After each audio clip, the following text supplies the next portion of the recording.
अस्सलाम वालेकुम। Programme special talk के साथ मियां सैफ रहमान हाजिर खिदमत। गजा अमन मंसूबा, Gaza peace plan, Gaza board of peace. Gaza board of peace में पाकिस्तान को बाकायदा बाज़ाब्ता तौर पे मदऊ किया गया है और इसके साथ ही कोई बहुत सी हमारे यहाँ गॉसिप, चाहे मगोइयाँ, analysis, objective analysis, subjective analysis, हर तरह के तबसरे सुनने में मिल रहे हैं जो कि बहुत से उनमें हकाइक से दूर हैं। असल हकीकत क्या है, गजा बोर्ड पीस जो है उसके क्या अगराज व मकासद हैं, क्या ऑब्जेक्टिव्स हैं, आर दे डूएबल यानी आर दे अचीवेबल, क्या वो हासिल किए जा सकते हैं, पाकिस्तान का उसमें क्या किरदार होगा और Pakistan being a militarily strong country और being an Islamic country as well, वो उस हवाले से उसका किरदार अहम हो सकता है। लेकिन कुछ ऐसे लोग बदखा किस्म के जो ये तासुर दे रहे हैं कि पाकिस्तान इसराइल का वहाँ को बगल बच्चा बन जाएगा या कुछ इसराइल का हामी बन जाएगा, चले वो लफ्ज़ अगर छोड़ दिया जाए तो ये भी कोई मेरा ख्याल सिर्फ ऐसे ही खामखा की एक हवा में शुरलियाँ छोड़ने के मुतरादिफ है। आइए हम इस सारे मौजू पे एक संजीदा ऑब्जेक्टिव एनालिसिस इसका करते हैं, गुफ्तगू करते हैं और गुफ्तगू का आगाज़ होगा हमारे आज के जो मुअज़्ज़ज़ मेहमान हैं जनाब नज़ीर हुसैन, साबिक़ एडिशनल सेक्रेटरी खारजा अमूर। जनाब हम आपको शो में वेलकम करते हैं। बहुत शुक्रिया आपका। Sir, what is this Gaza board peace है क्या? इसके पहले कोई मेंबरान की लोगों को ताकि एक एजुकेशन हो जाए तो जाहिर हम आगे चलते जाएंगे। जनाब इसकी जो बुनियाद रखी गई या बुनियाद डली वो थी जब 8 मुसलमान मुल्कों के वज़राए खारजा ने एक मेमोरेंडम दिया बना के, ठीक है, गजा के ऊपर जिसके 20 नुकात थे और वो प्रेसिडेंट ट्रंप को पेश किए गए और वो डिस्कशन हुई खूब अच्छी तरह से, ठीक है, उसके ऊपर। ये कोई खुफिया नहीं था, ये कोई सतही लेवल की चीज़ भी नहीं थी, ठीक है। उसमें कतर था, उसमें यूएई थे, पाकिस्तान था, तुर्की था, सऊदी अरब था, बिल्कुल, इंडोनेशिया थे। तो ये सारे के सारे बड़े कंट्रीज थे। जब कतर पे दोहा में इजराइल ने स्ट्राइक किया, ठीक है, और ईरान की जो 12 दिन की जंग थी उसके कॉन्टेक्स्ट में ये सारी डेवलपमेंट हुई फिर, ठीक है।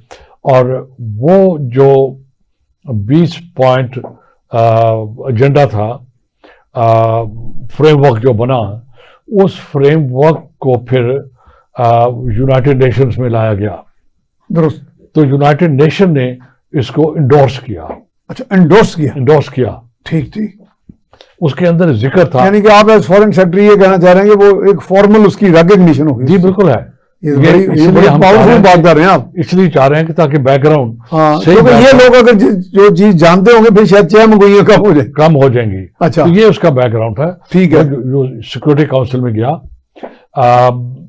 अब उससे पहले हम ये कह दें कि जब उस पर वोटिंग हुई सिक्योरिटी काउंसिल में, तो रशिया ने और चाइना ने एब्सटेन किया, ठीक है, इसको अपोज नहीं किया, ठीक है। अब या तो कंट्री अपोज करते हैं या सपोर्ट करते हैं, या फिर और तीसरा ये ऑप्शन होता है कि आप 100% मुतफिक नहीं हो लेकिन आप उसके मुखालिफ भी नहीं हो। तो लिहाजा रशिया ने और चाइना ने एब्सटेन किया। लेकिन वो जो मजबूरी वहां पे चीज निकली वो एक तरह उसके हक में चलेगी ना, हक में चलेगी। हाँ, वो इस तरह हम लोगों को बता देना थोड़ा, अब उसके एक लिहाज से हक में चलेगी। हाँ, अब वो जो 20 पॉइंट थे, फ्रेमवर्क था, हाँ, उस फ्रेमवर्क में ये मेंशन था कि एक कमेटी बनेगी।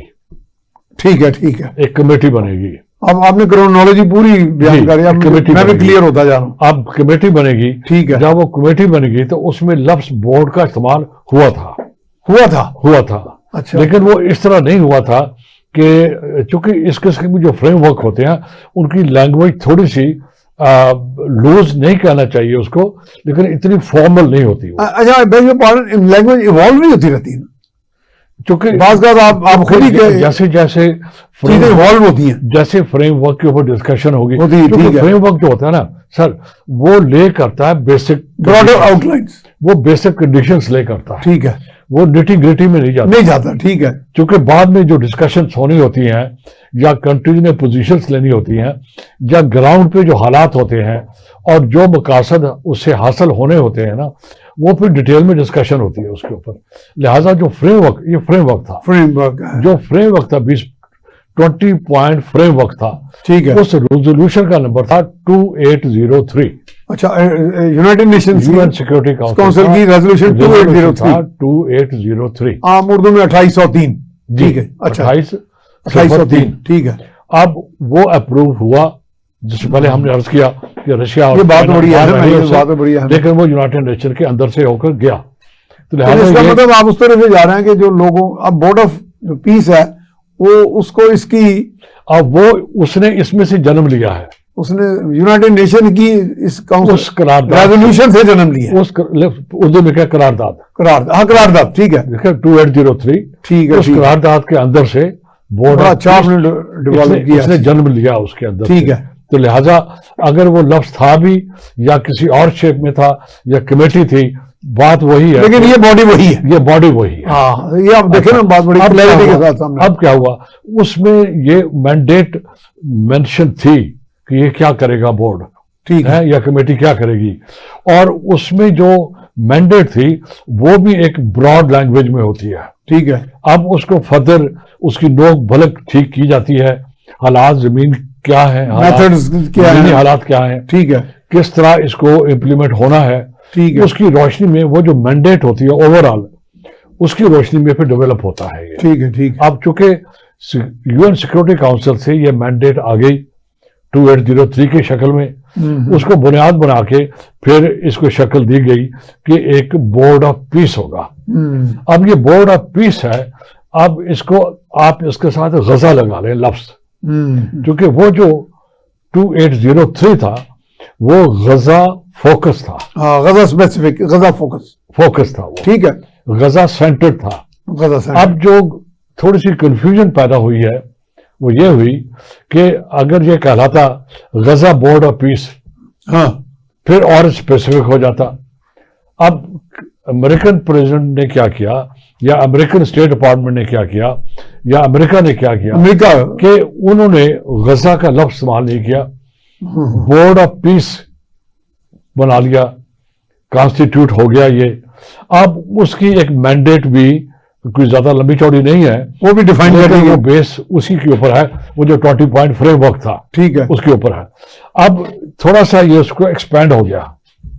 जब मैं कह रहा हूँ थोड़ा सा एक्सपैंड हो गया, थोड़े से मुराद ये है कि आप पूरा मिस्र के वुस्ता ला रहे हैं, उसके अंदर वसत भी आ गई, और उसमें चूंकि लफ्ज गाजा इस्तेमाल नहीं हुआ, तो अब दुनिया को ये परेशानी हो रही है या हुई तो गजा बाईपास हो गए, कि ऐसा ना हो कि इन द लॉन्गर रन ये जो बोर्ड ऑफ पीस है ये गजा तो कवर करेगा ही, लेकिन ऐसा ना हो कि यूनाइटेड नेशंस करे, हाँ, अच्छा, उसके मुकाबला आ जाए, कोई असरअंदाज हो।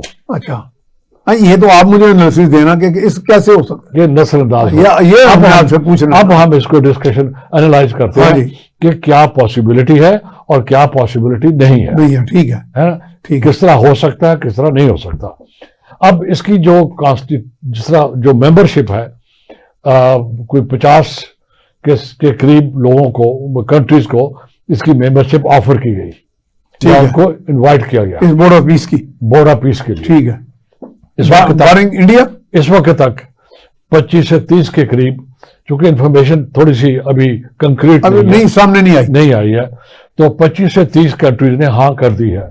और आपने हिंदुस्तान का पूछा, हिंदुस्तान के बारे में शुरू में ये इंफॉर्मेशन थी कि उनको इनवाइट किया गया है, हाँ, लेकिन बाद में वो जो इंफॉर्मेशन थी वो दब गई, लेकिन एक और इंफॉर्मेशन आ गई कि हिंदुस्तान को बड़ी तकलीफ है कि पाकिस्तान को क्यों इनवाइट, ये भी चल रही है, ये एक एस्पेक्ट है। अच्छा, कि वो इंफॉर्मेशन दब गई, लिहाजा हिंदुस्तान इस बोर्ड का हिस्सा नहीं है। एक, अब पाकिस्तान को इनवाइट किया गया, क्योंकि पाकिस्तान उन 8 मुल्कों में शामिल था जिन्होंने ओरिजिनली फ्रेमवर्क ड्राफ्ट किया था, वो 20 फ्रेमवर्क था, ठीक है, और उस पे पाकिस्तान के फॉरेन मिनिस्टर के दस्तखत थे या पाकिस्तान के दस्तखत थे।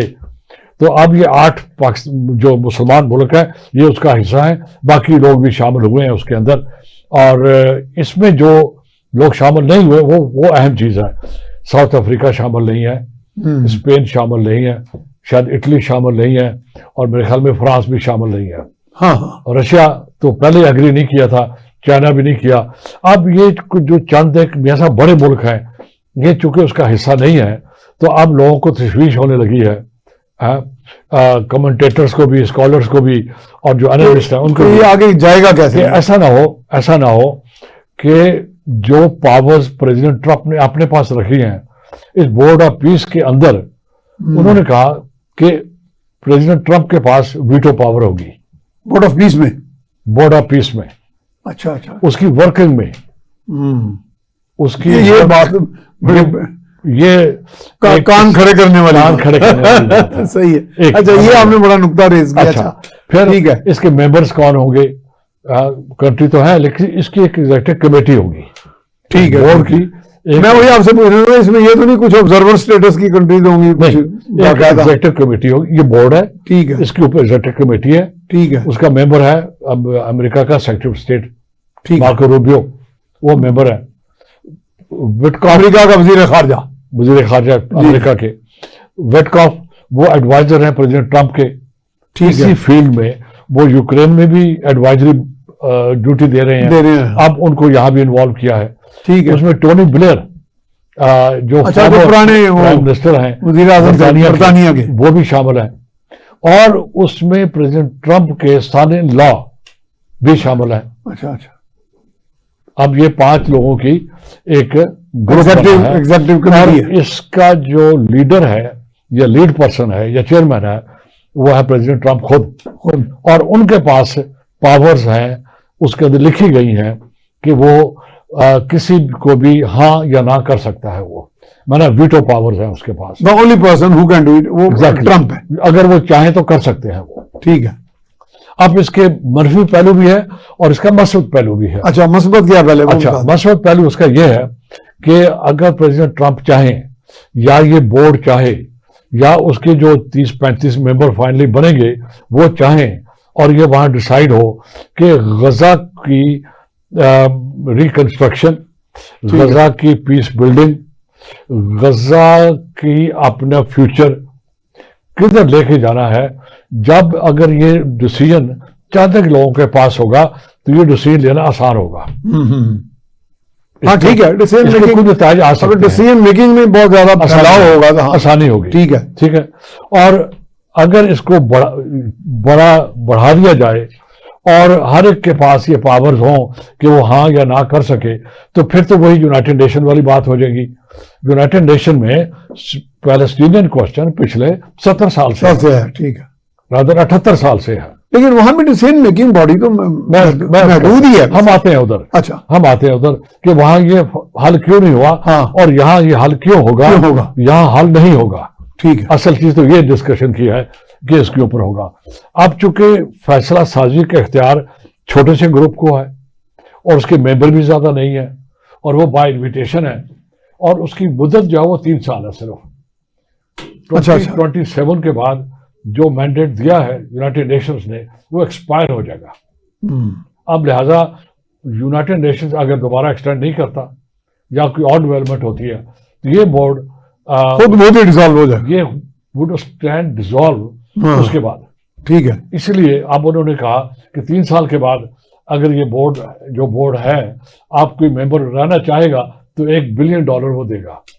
अच्छा, अब यहाँ पर लोगों को ये खदशात आने शुरू हुए हैं, लोगों के अंदर एक फीलिंग शुरू हुई है कि ऐसा तो नहीं है कि गजा एक सब्जेक्ट है और सौदा होने लगा, उसके ऊपर जो भी बातचीत होगी वो होगी अपनी जगह पे, हम आते हैं उस तरफ, लेकिन होगी। ऐसा ना हो कि ये 3 साल के बाद ये जो बोर्ड है ये अपना जो दायरा कार है बढ़ा दे और अमेरिका अंडर प्रेसिडेंट ट्रंप इसको यूनाइटेड नेशंस के मध्य मुकाबले खड़ा करना शुरू कर दे। अब ये खदशात हैं, ये हम आपने इसको डिस्कस करना है, ये खदशात कहाँ किस हद तक इसमें जान है, हकीकत है, ठीक है, या ये स्पेकुलेशन है, या लोगों के जो खदशात हैं उसमें कोई बुनियाद है भी या नहीं है, ये बड़ा इंपॉर्टेंट है। बेसिस जेन्युइन है या वैसे ये मुमकिन है या नहीं मुमकिन है। कहने को तो कोई हर्ज नहीं है, हर एक का हक है कहना। ठीक और एक बेस भी बन जाता है, बेसिस भी बन रहा है कि चूंकि जिस किस्म की पावर्स हैं, जिस किस्म का स्ट्रक्चर है, खासतौर पर वीटो का जैसे आप इसलिए लोगों का ख्याल है। अब आपने जो हिंदुस्तान की बात की, अब हिंदुस्तान को ये खतरा पैदा हो गया है मियां साहब कि ऐसा ना हो कल प्रेसिडेंट ट्रंप ये जो बाकी इश्यूज बाकी हैं लाइक जो अनरिजॉल्व डिस्प्यूट्स हैं यूएन के पास, और भी इश्यूज हैं अनरिजॉल्व जो बहुत अनरिजॉल्व हैं पिछले 70 सालों से, लाइक कश्मीर सरकरीक जो भी है। खतरा है कि ऐसा ना हो कि पाकिस्तान के तलकात प्रेसिडेंट ट्रंप से बहुत अच्छे हैं और अमेरिका से बहुत अच्छे हैं, और कल यही बोर्ड ऑफ पीस जो है वो अपना रुख इधर कर दे। कश्मीर वो नहीं, वो कश्मीर का इशू भी टेकअप करे। अब अगर वो कश्मीर का इशू टेकअप करता है तो फिर थोड़े से लोग फैसला करने वाले। पाकिस्तान पहले गुड बुक्स में है, पाकिस्तान का असर रसूख है वहां पर, और मुसलमान मुल्क भी आगे हैं उसके, तो ऐसा ना हो कि हिंदुस्तान नहीं आज भाई ये बात है, लेकिन बोर्ड के पास इतनी enforcement power eight global scale है सर, वो तो कल की बात है ना। हाँ, आज की हो रही है। एप्रीहेंशन तो होगी एप्रीहेंशन तो होगी, वो तो सही बात है, वो तो मैंने एक लिहाज से उससे नहीं मैं डिसएग्री कर। आप थोड़ा सा इसको इन डीप डेप्थ देखें, क्योंकि इसकी बुनियाद यूनाइटेड नेशंस के रेजोल्यूशन 2803 के अंदर है। So it is a UN body in a way मतलब to a great extent it is a UN body. It's not a UN body. UN body नहीं आप, क्योंकि उसका तो मैं ज्यादा फॉर्मली नहीं कह सकता, बॉडी ना कहें, ये यूएन के सब्सिडियरी कह सकते हैं। यूएन की रेजोल्यूशन के तहत बनाई गई एक एंटिटी है, एक एंटिटी है, ठीक है, जिसको इख्तियार दिया विद फोकस ऑन इम्प्लीमेंट, हाँ जिसको इख्तियार दिया गया है कि वो गजा की सिचुएशन को मैनेज करे। ठीक है। अब चूंकि अब इसमें लफ्ज गजा नहीं है और ये फिक्र है कुछ लोगों को, तो हिंदुस्तान ने इसलिए अपनी रिजर्वेशन शो की है इसके ऊपर।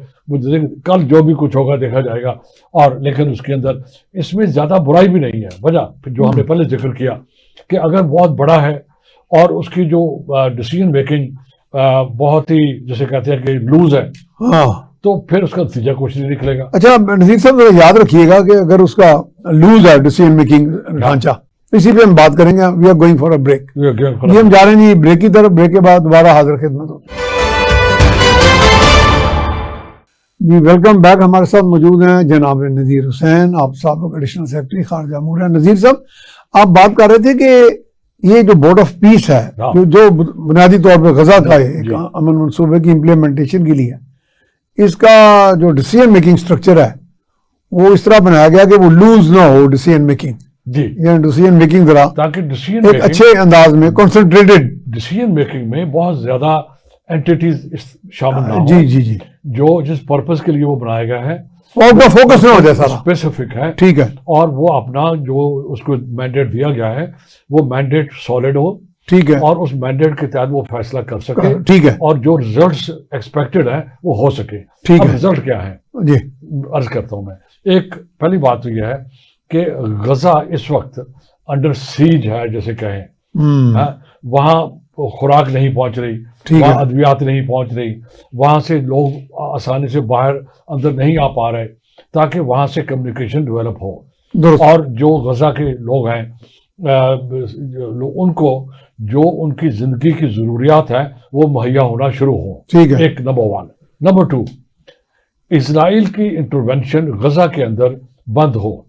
हाँ, और ये बहुत बड़ी, ये तो बहुत बड़ा काम है, बहुत बड़ा काम है अगर ये हो जाए, बल्कि काम ही बुनियादी है। तीसरी बात, गजा में जो हमास है उसके पास वेपन्स हैं, उसके लड़ाका एक किस्म की फोर्स है, ठीक है। अब उसको डिसआर्म करना, ये आ रहा है, उसको कहते हैं पीस बिल्डिंग। इस बोर्ड का एक फंक्शन ये भी है, पीस बिल्डिंग भी है, ठीक है ना। अब इंश्योर करना है उसने। अब बोर्ड तो एक बॉडी है, इसे खुद तो नहीं करना।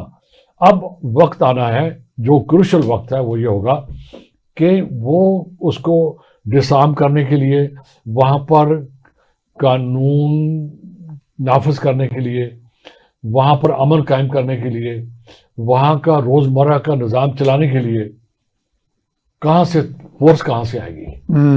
अब वो फेज 2 हो गया, ठीक उसमें अभी वो स्टेज नहीं पहुंची। अभी तो वो हमारे मीडिया ने और हमारे कमेंट, हमारे मीडिया तो जाके आगे अमन कायम भी कर चुके हैं या तबाह कर चुके हैं। एग्जैक्टली, दोनों चीजें हो चुकी हैं। पाकिस्तान ने सोल्जर भेज दिए, पाकिस्तान उनसे लड़ाई करेगा या हमास से करेगा, मैं मीडिया वालों को भेज देते हैं। वो स्टेज अभी आई नहीं है। ठीक है, वो उसमें मैं भी हूँ। जब वो वक्त आएगा वो बोर्ड फिर फैसला करेगा और डिसीजन लेगा, और उसके लिए बाकायदा एक और फ्रेमवर्क डेवलप होगा कि वो फौज कहाँ से आएगी, क्या कॉम्पोजिशन होगा, किस तरह के फौज का टर्म्स ऑफ रेफरेंस क्या होगा, मैंडेट क्या होगा, बिल्कुल सही कहा, उसका स्ट्रक्चर क्या होगा, सही है, ठीक है, उसकी फंडिंग कैसे होगी, उसका लाइफ स्पैन कितना होगा, बिल्कुल, और वो कैसे चलेगा, और एरिया ऑफ ऑपरेशन क्या होगा, और फिर यूनाइटेड नेशंस की प्रोटेक्शन उसको हासिल होगी जो होनी है, क्योंकि 2803 दे रहा है प्रोटेक्शन, तो वो कैसे होगी। आपको याद है, आपकी नॉलेज में है, हम शेयर करते हैं कि पाकिस्तान बहुत जगह के ऊपर हमारे नेशन के अम्ब्रेला में पीस कीपिंग के लिए हमारा बहुत ज्यादा जाते हैं कॉन्टेंट, और यही वजह है कि पाकिस्तान को उन्होंने फ्रंट पे रखा है और उनकी जगह दी। में भी पाकिस्तान नंबर 1-2 में आता है गालिबन, एग्जैक्टली, इस पीस कीपिंग मिशन दुनिया में। हाँ, अच्छा, अब चूंकि पाकिस्तान का नॉलेज भी है, एक्सपीरियंस भी है, बैकग्राउंड भी है, एक्सपर्टीज है, सारा कुछ भी है इसकी, तो अब लिहाजा ये एक्सपेक्टेशन की जाएगी कि पाकिस्तान कोई रोल अदा करेगा, लेकिन इस वक्त तक कोई ये बात नहीं हुई, लिहाजा ये स्पेकुलेशन करना मेरे ख्याल में मुनासिब नहीं होगा। हमारे कमेंटेटर्स को भी, मीडिया को भी, लेट्स वेट।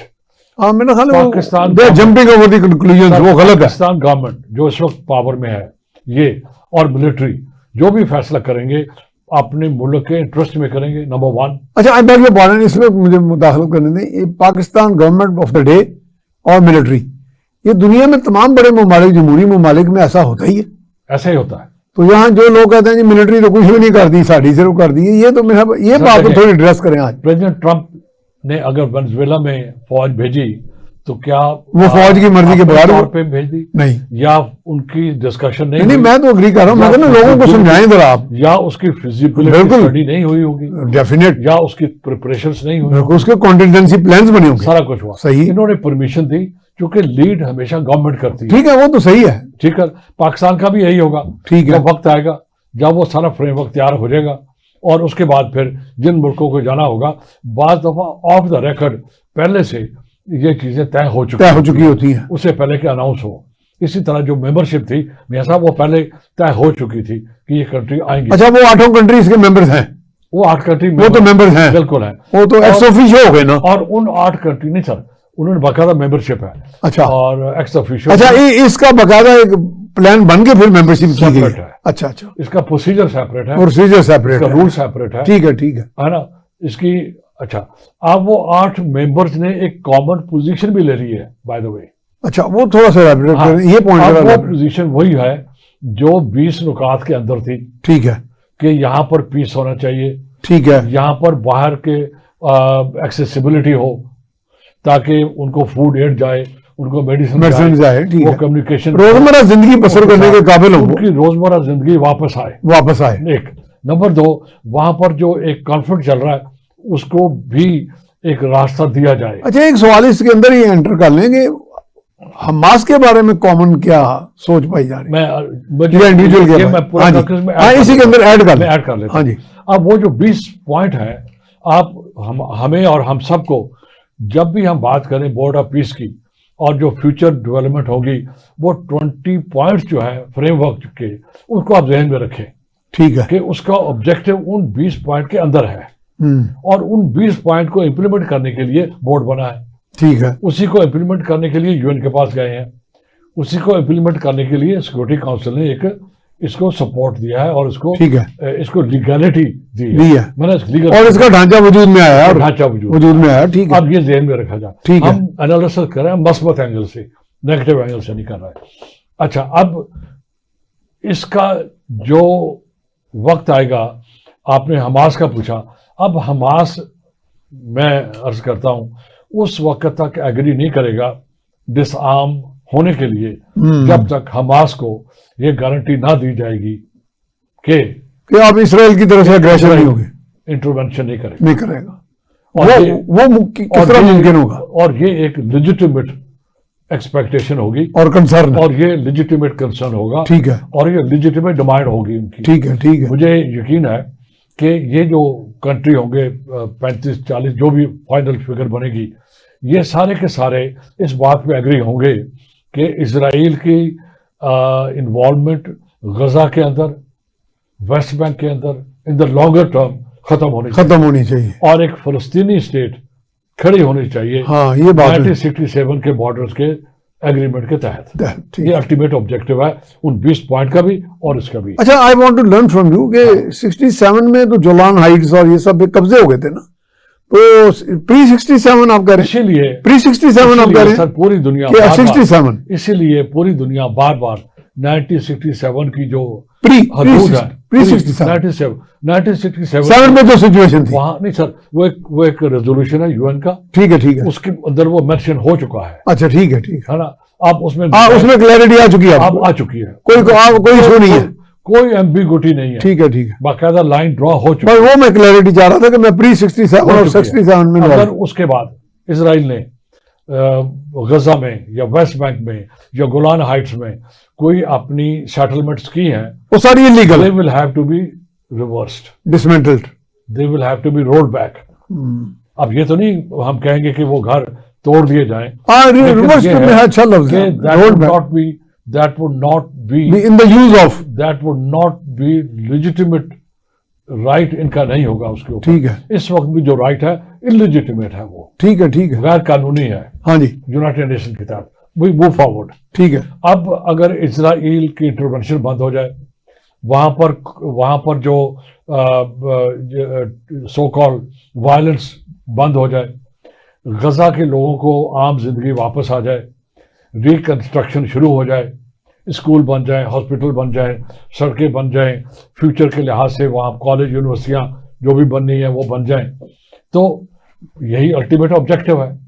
अब इसमें थोड़ी सी हम ऐड कर लेते हैं अपने ऑडियंस के लिए।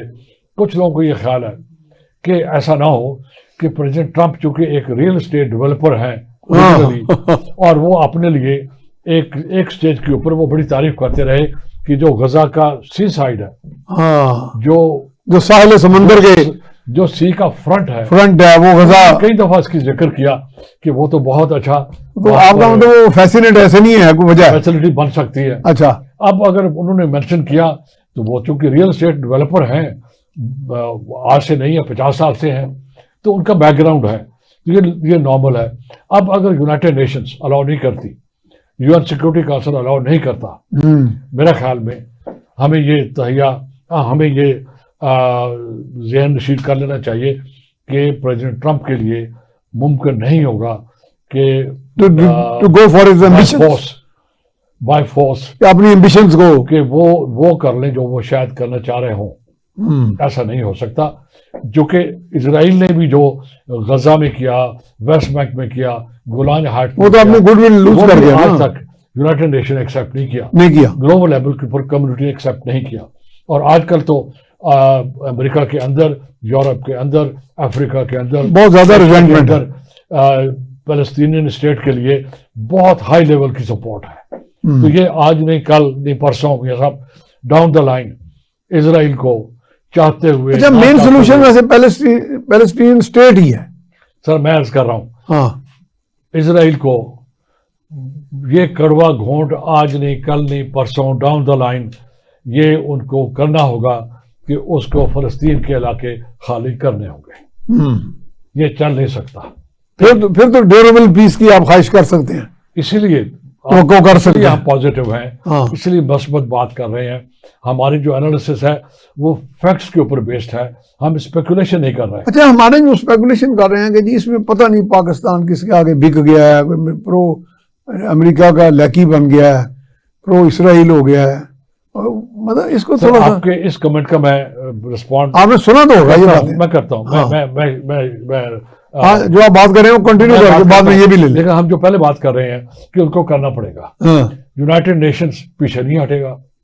अब अगर ये जो फियर है कि ऐसा ना हो कि ये सारा कुछ इजराइल के किया जा रहा हो, ये फियर है ना। हाँ, है बोर्ड ऑफ पीस जो है और डिस्कस भी हो रहा है, ये यूनाइटेड नेशन से बाहर कोई ऐसे फैसले कर दे कि इजराइल का जो होल्ड है गजा पे या वेस्ट बैंक के ऊपर वो कंसोलिडेट हो जाए, और या गोलान हाइट्स के ऊपर, हाँ, वो लीगलाइज हो जाए। लीगलाइज हो जाए, वो नहीं हो सकता। नहीं लीगलाइज होने का तो नहीं, किस तरह चांस है, वो कैसे? वजह कोई मैंडेट के अंदर नहीं है, वो हाँ मैंडेट के अंदर नहीं है।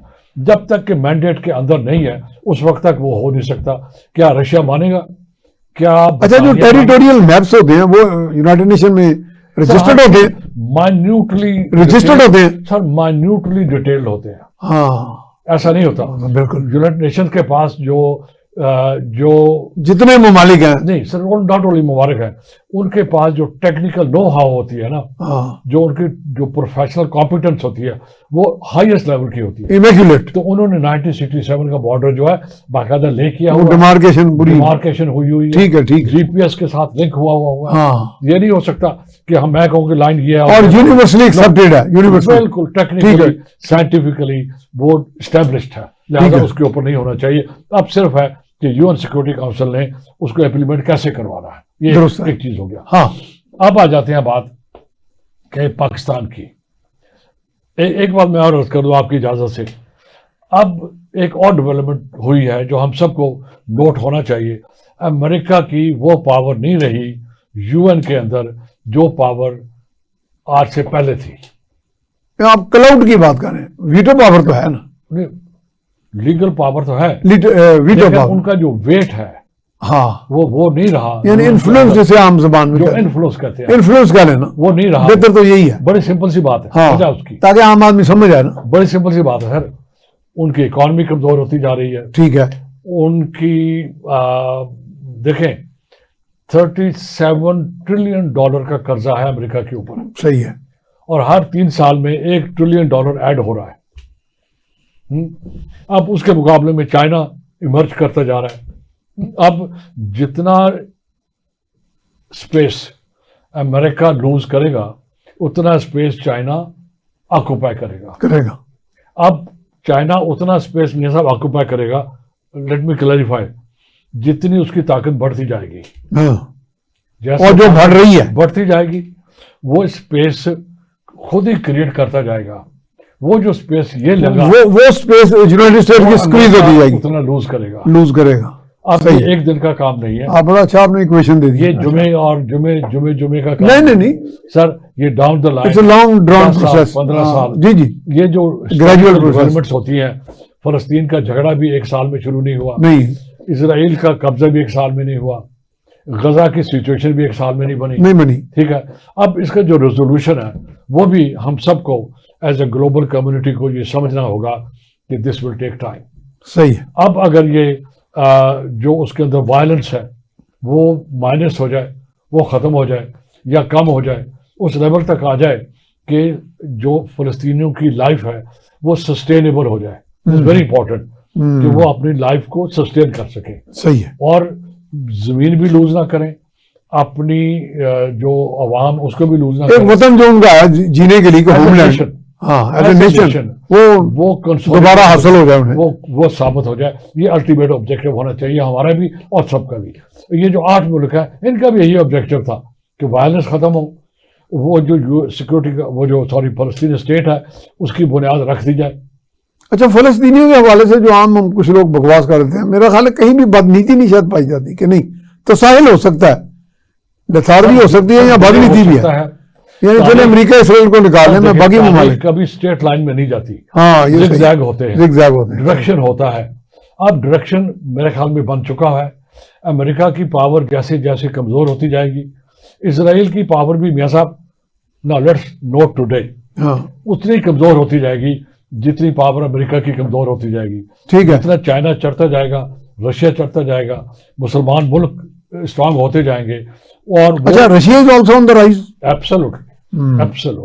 अब वो कंट्री जो बाहर रह गए हैं, हिंदुस्तान, हाँ, और ये जरा चूंकि हमारे पास 1.5 मिनट है, ये तो इसमें कर ले, ये बड़ा इंटरेस्टिंग मौजूद है। ये जो हिंदुस्तान और इजराइल है, with the passage of time, not only इस कॉन्टेक्स्ट में, अदरवाइज भी ये कमजोर होते जाएंगे।